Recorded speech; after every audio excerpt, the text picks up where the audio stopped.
This man faked being a billionaire banker and fooled the entire financial world, was one of the biggest frauds in modern history until it all crumbled. This is the true story of Alan Stanford.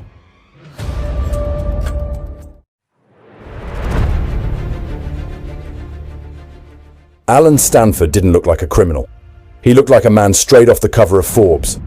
Sharp suit, perfect tan, flashy smile, and a confidence so thick you'd think he invented money itself.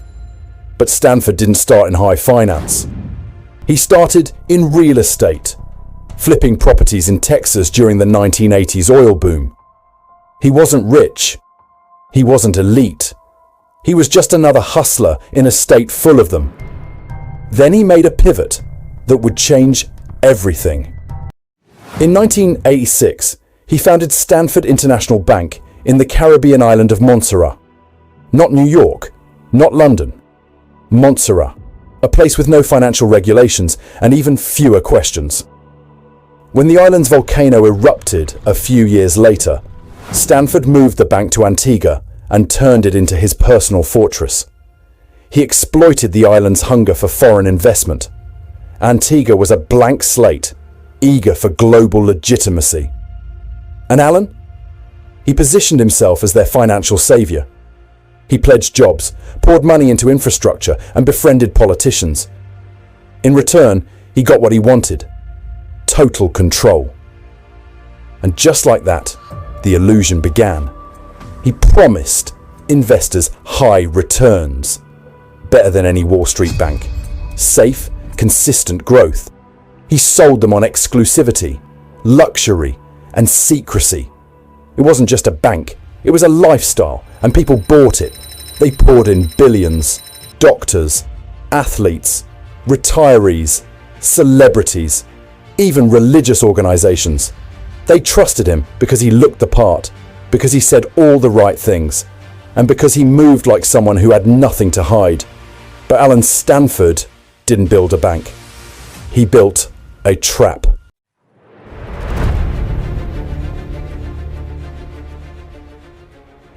By the early 2000s, Stanford had fully transformed from a smooth-talking Texan to a full-blown financial god.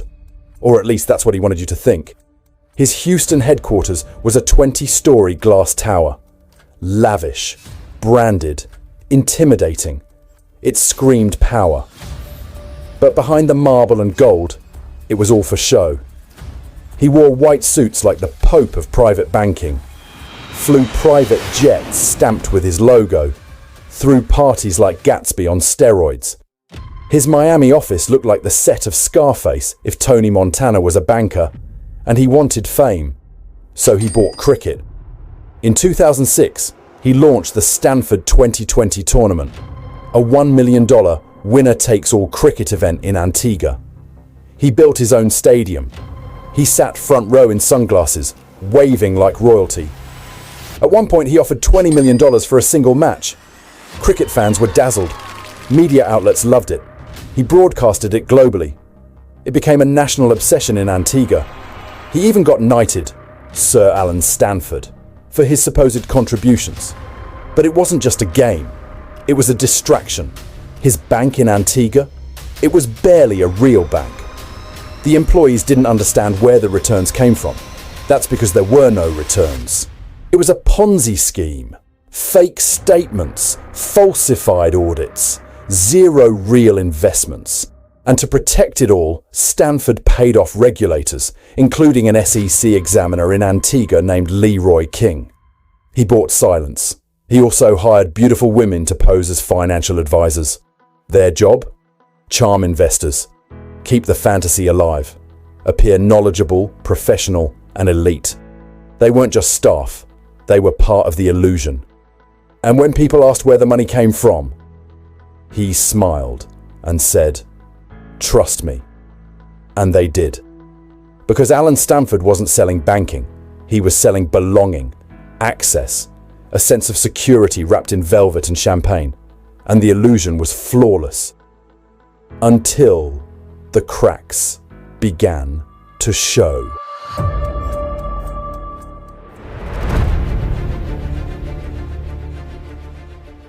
In 2008, the global economy crashed, Wall Street burned, and suddenly Stanford's safe bank started to look suspiciously too safe. Other banks were failing. Markets were spiraling. But Stanford's bank kept promising the same high returns. Unaffected, unbothered. It made no sense. Investors panicked. They asked questions. They wanted their money back. But Stanford didn't have it, because it was never invested. It had been used to pay off other clients, fund his lifestyle, build cricket stadiums, and buy silence.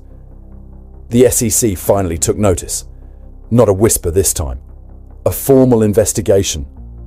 Stanford tried to play it cool, called it a witch hunt, planned more cricket matches. He even tried to use his political connections to slow down the investigation. But behind closed doors, his staff were bailing. Senior employees started asking questions.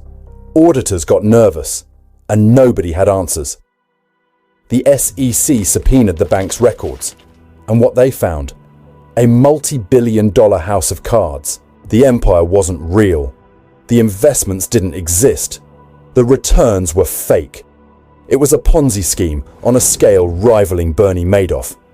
On February 17th, 2009, federal agents raided Stanford's offices. The bank was seized. Accounts frozen.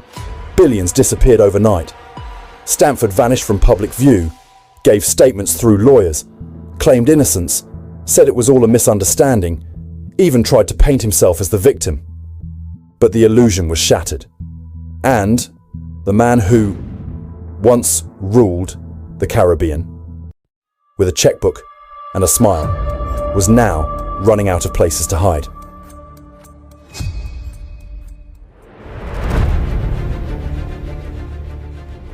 By the time the authorities caught up with Alan Stanford, the once promising financial giant had unraveled into a mere shadow of his former self.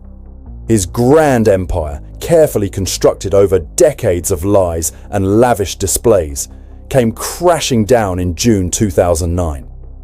But the arrest wasn't as glamorous as the life he'd led. It wasn't a grand confrontation at a private yacht party or a luxurious villa in the Caribbean.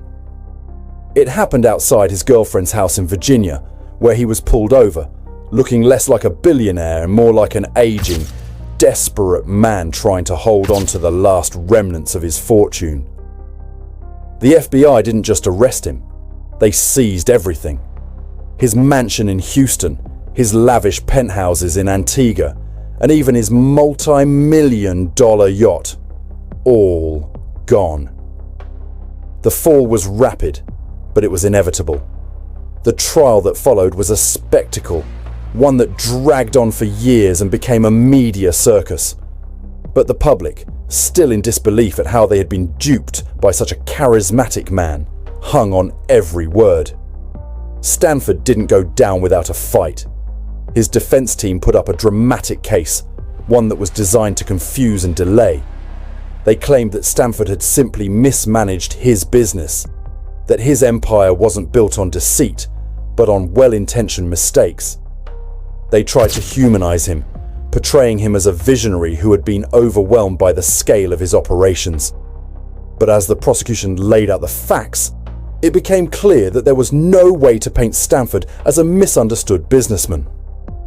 Emails between him and his partners surfaced, showing detailed plans for deception.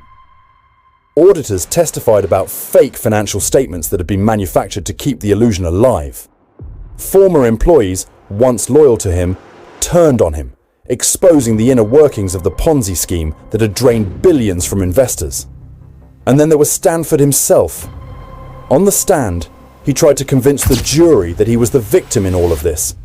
He spoke of misunderstandings and even tried to pull the victim card, claiming that he had been unfairly targeted by the government. But his words fell flat.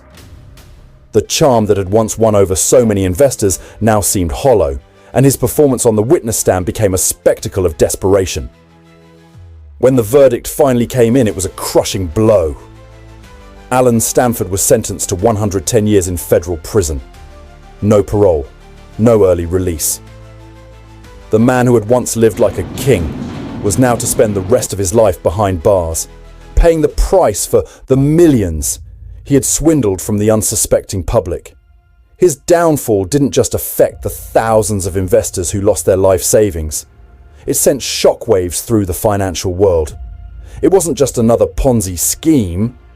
It was one of the largest, most elaborate cons ever executed.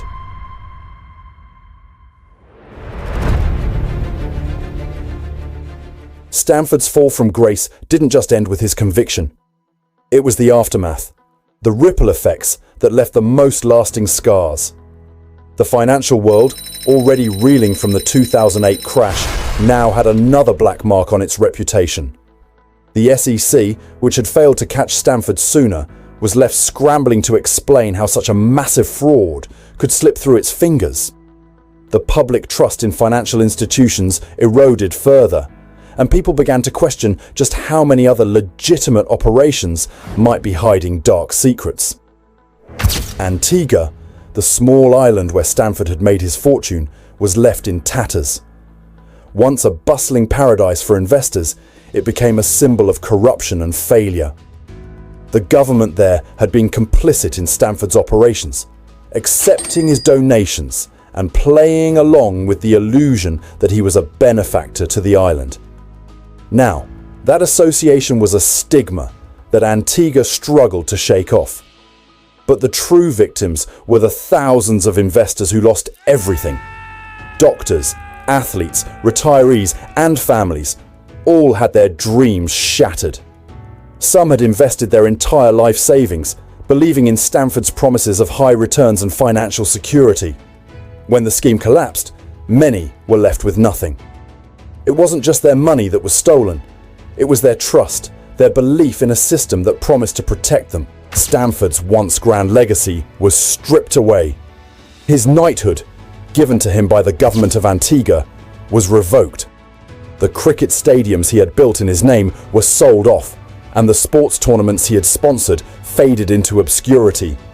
No longer was he Sir Alan Stanford. He was just a fraudster. His name, once synonymous with wealth and prestige, was now a symbol of deception. But the aftermath wasn't just about what was lost. It was about the lessons learned. Alan Stanford's rise and fall showed how easily people can be deceived when they want to believe in something too badly. It wasn't just about money. It was about the illusion of wealth, power, and success that people were willing to buy into. He had sold more than financial products. He had sold an entire lifestyle, a fantasy. And for a time, the world had bought it. The truth came out though, and in the end, it became clear. Stanford wasn't a financial genius. He wasn't a knighted benefactor of the Caribbean. He wasn't the man he had claimed to be. He was just another fraud who had played a high-stakes game of deception and lost everything.